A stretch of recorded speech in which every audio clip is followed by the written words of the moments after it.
Hagia Sophia, the big tower. Nobody can pray there, Muslims and Christians. From that time to now, it was used as a museum. I think it was the best decision. Otherwise, Christians and the Muslims, they will be in a potential fight. So it used as a museum until 3 months back, or 4 months back probably. Erdogan got another decision. He decided to convert this museum into a mosque. Why he did? Because of the political reasons. He lose the votes, so that's why he decided to convert it into a mosque. Okay. Thanks to Donald Trump. Why thanks to him? When he converted the mosque, so he converted it into a Ini adalah Masjid Hagia Sophia yang dulunya merupakan gereja besar pada zaman Konstantinopel yang saat ini sudah berubah fungsi menjadi masjid. Sempat dulu menjadi museum, tapi setelah pada masa Presiden Erdogan ini kembali dibuka menjadi masjid. So there are nine holding the Bible. It's written on it, peace with you and the Lord of God. With the medallion right across the Archangel Gabriel, and the left of us the Virgin Mary. And the what do you see in the left hand side, same thing on the right side, symmetrical. What is the meaning of symmetry? Is perfection. Who is perfect in the world? Of course, the God. So Justinianus had a dream, the father of the church. If anyone came to my church in his mind. Inilah Masjid Hagia Sophia yang dulunya merupakan gereja terbesar pada zaman Konstantinopel, yang setelah Konstantinopel ditaklukkan oleh Kekhalifahan Islam, masjid ini menjadi gereja ini menjadi masjid. Tampak di sana tulisan Allah dan Muhammad pada masa menjadi gereja itu adalah gambar dari Yesus, ya. Terdapat ornamen-ornamen yang bercirikan Kristen, Katolik, tepatnya itu adalah Katolik.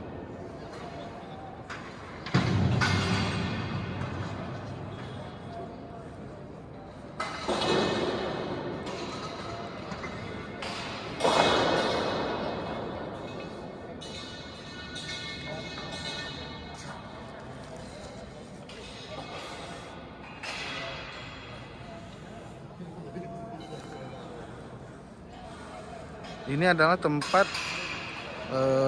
pengukuhan pada saat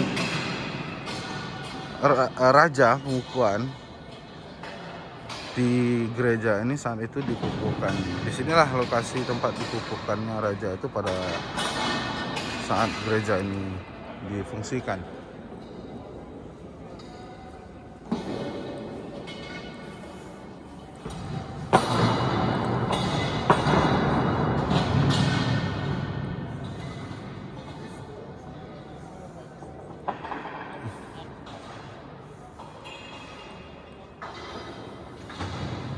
Ini merupakan salah satu gereja terbesar pada saatnya itu.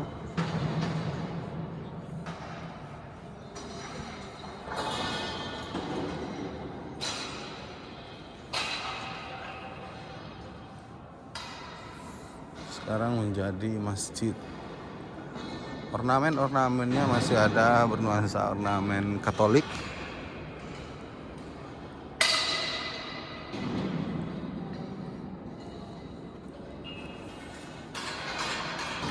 Jadi ini merupakan mimbar, mungkin bisa dilihat di sini. Ini adalah mimbar tempat khatib ya menyampaikan khutbahnya. Kemudian di beberapa sisi bangunan terdapat beberapa ornamen-ornamen yang menggambarkan peradaban Konstantinopel ataupun agama Katolik. Dan saat ini disempurnakan, dan mungkin Anda bisa melihat di belakang ini ada pengerjaan dan renovasi yang dilakukan agar bangunan ini dapat lebih menarik.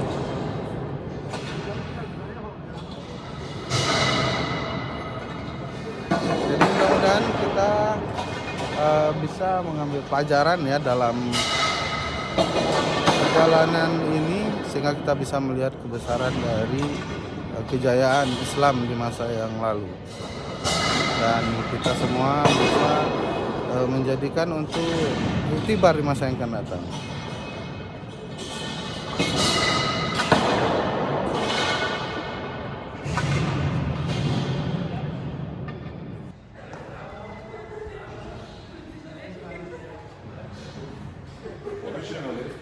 Originally, there was marble here. White marble. Ya, ini membuktikan dulu ini adalah gereja. Ini bisa dilihat. Sebelumnya ini adalah salib. Salib. Nah, jadi dipatahkan ke tiap sisinya. Bisa dilihat.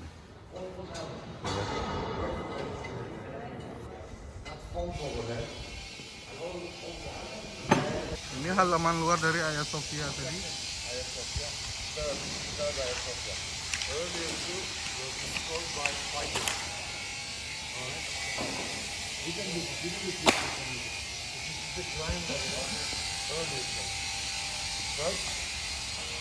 Ini adalah tampak ruangan dalam dari Masjid Biru, tapi kondisinya saat ini Masjid Biru ini sedang direhab ya, diperbaiki sehingga tidak terlalu bisa kita nikmati karena masjid ini sedang direhab.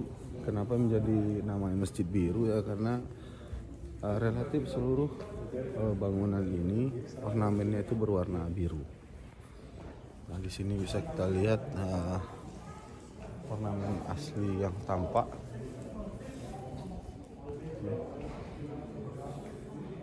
Ornamen asli ini. Saat ini tidak terlalu bisa kita nikmati karena di Masjid Biru Sultan Ahmed ini sedang direnovasi. Nah, ini tampak tiang besar ya, tiang penyangga besarnya dari masjid ini. Ukuran diameternya hampir lebih kurang 5 meter yang akan menyangga dari besarnya bangunan ini.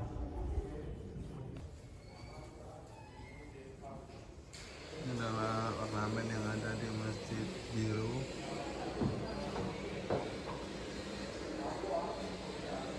Masjid Sultan Ahmed.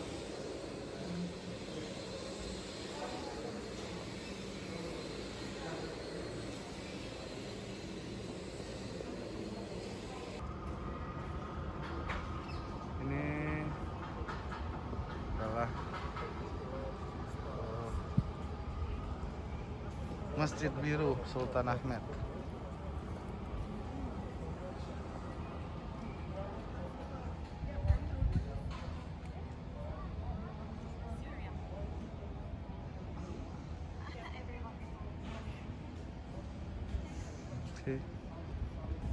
Saat ini saya berada di depan Masjid Biru Sultan Ahmed di Istanbul.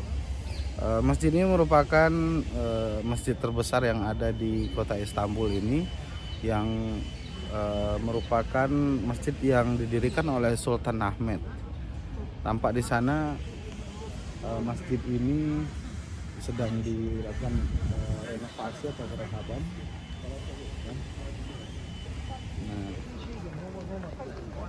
ya masih di sekitaran Masjid Biru dan Hagia Sophia. Banyak wisatawan. Mereka dari berbagai daerah. Sekarang kita menuju Top Coffee. Inilah ya, namanya Top Coffee. Saya bersama ini 2 orang tour guide saya.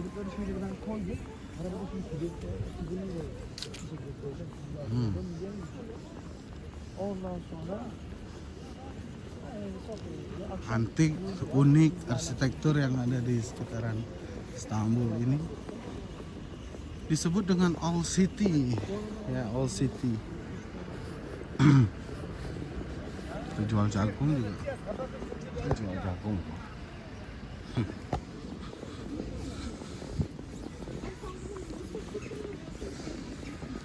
Oke.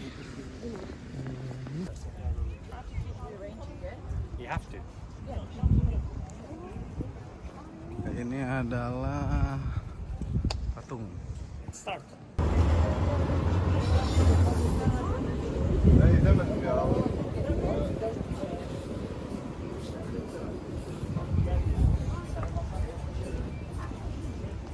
Itu Hagia Sophia tadi.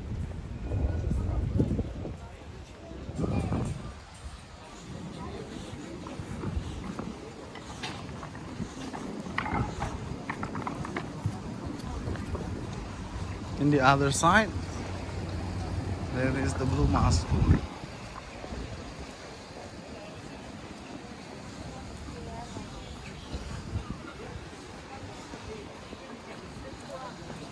Ini adalah kolam bawah tanah.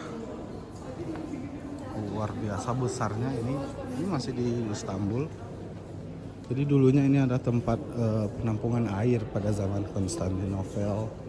Dibuatlah kolam sebesar ini. Lorong-lorongnya, pilarnya luar biasa besarnya. Tapi pada saat zaman Ottoman ini tidak difungsikan karena untuk air berwudu digunakan, itu tidak menggunakan air yang tergenang.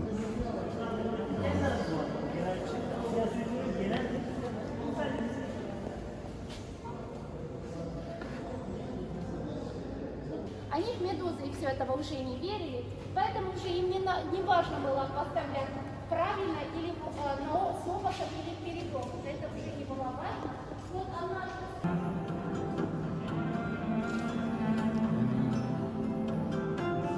Kolom bawah tanahnya.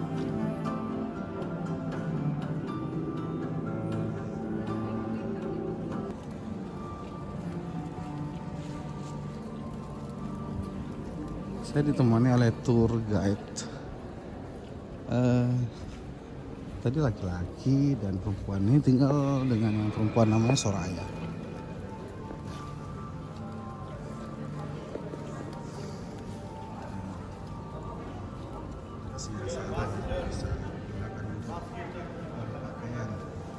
O benim değil ama sorry sir, mask please.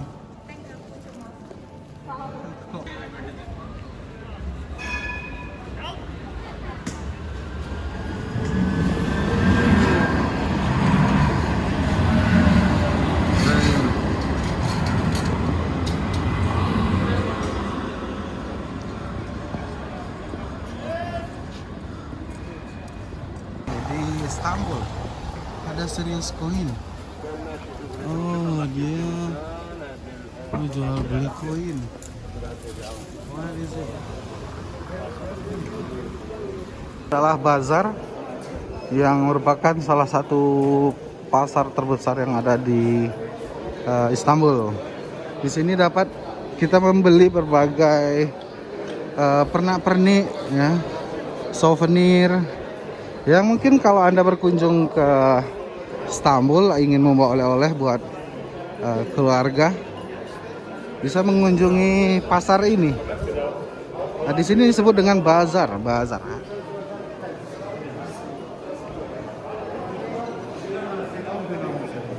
Inilah bazar tempat kita ingin membeli oleh-oleh ataupun dikenal dengan pasar, ya. Saya bersama Soraya di sini. Hai, halo Soraya. Halo. Oke.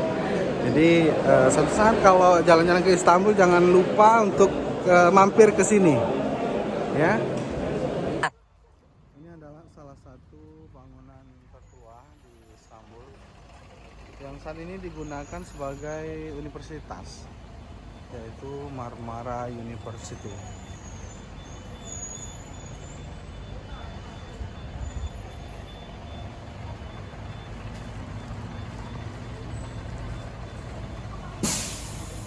Berada tepat di depan Hippos, Tugu Hippos yang tadi sempat kita kunjungi. Inilah suasana sore di kota Istanbul. Tampak di sana adalah laut hitam.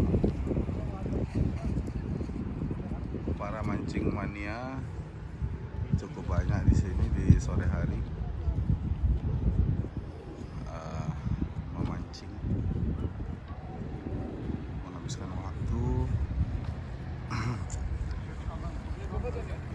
mereka sebetulnya.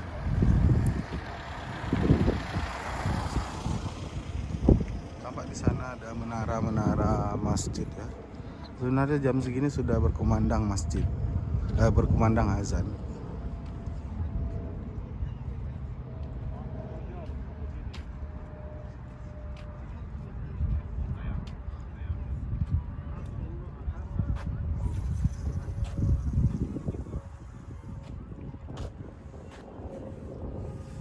Sana ada kapal tanker ya. Dan sana pun mulai menguning, sunset.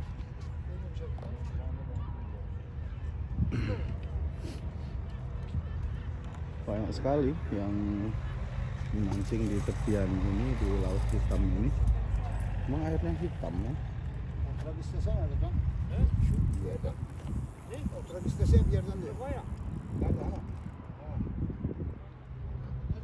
Varmış mı arabada? Mengikuti Bosporus Tour, nah, yaitu sebuah tur dengan menggunakan kapal ya. Kita akan menyisiri selat lautan Bosporus ini menggunakan kapal ini ya. Ini pemandu guide kita.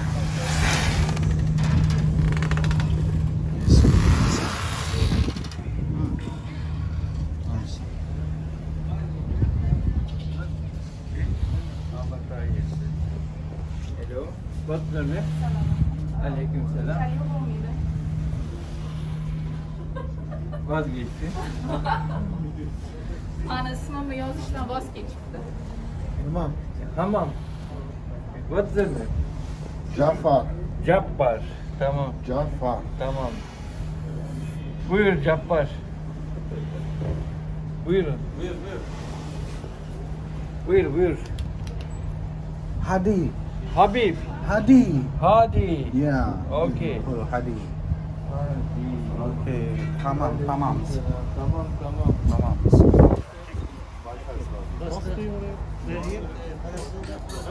Ini loh tempatnya. Pues.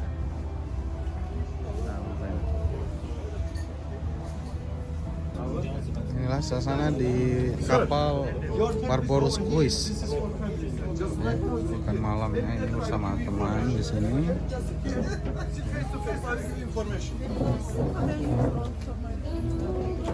Sebanyak 3-0 masih ada dulu. Tempat yang lainnya.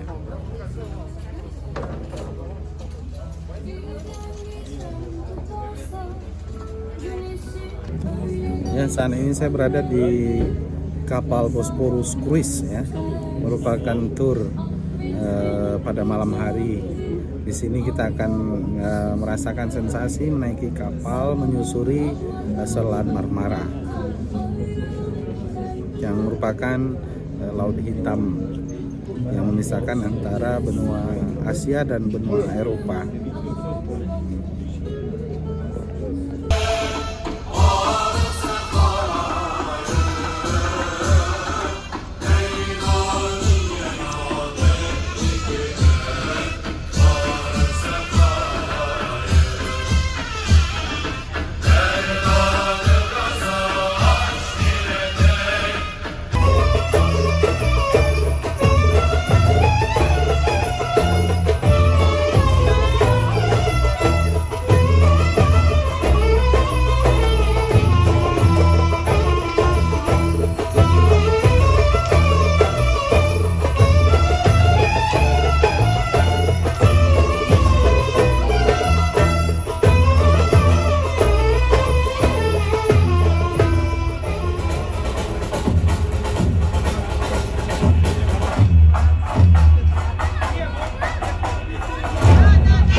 Inilah suasana di tepian Selat Bosporus, di mana ini merupakan selat yang memisahkan antara benua Asia dan Eropa. Anda bisa lihat di belakang sana ada jembatan ya, jembatan yang menghubung antara Selat Bosporus ini. Karena itu bagi kita yang mengunjungi Istanbul, jangan lewatkan untuk menikmati wisata Bosporus Cruise ini, yang merupakan sebuah tur wisata menggunakan kapal, dan kita menaikinya dan akan dihidangkan makan malam, kemudian disajikan pemandangan yang indah kota Istanbul dari kapalnya.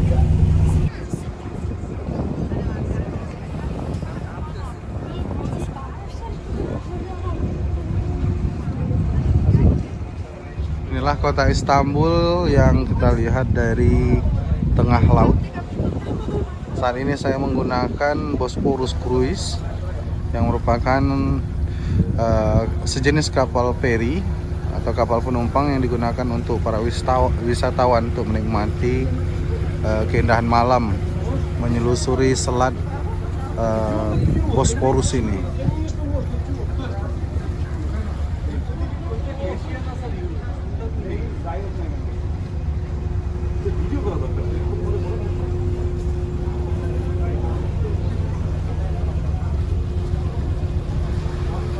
Luar biasa, pengalaman yang sangat menakjubkan sekali.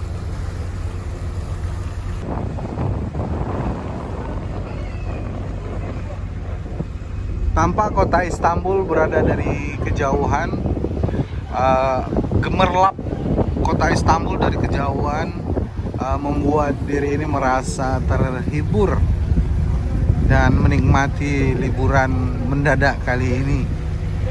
Anda yang berada di Indonesia harus mengunjungi kota Istanbul ini apabila datang ke Turki.